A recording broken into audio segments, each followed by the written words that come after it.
Hi again.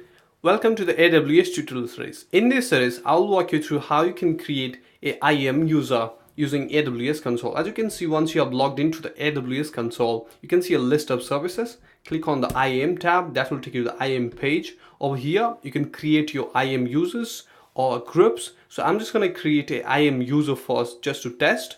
So as I have one user, I'm just going to go to the users and add user, and I'm just going to add username as AWS free tutorials, and I can give programmatic access, which means you can log in using your AWS CLI to automate some stuff, or if you want to do some development activities.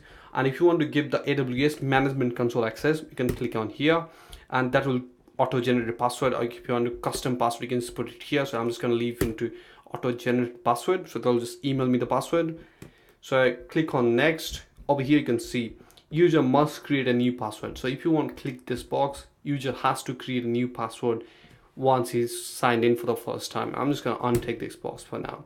Click on next permission. If you want to, what kind of permission you want to specify. You can either create a group and specify the permission, or you can just attach the existing policies. So I'm just going to give all the read-only users. So I'm just going to give CloudFront.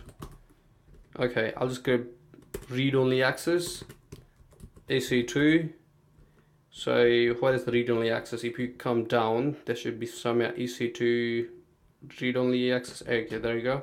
So I'm just going to choose the EC2 read-only access. I just give 2 read-only access privileges. Then you click on next. Over here you can review what are the access you gave, and that's it. You can just create the user and it will show you the password as well right over here.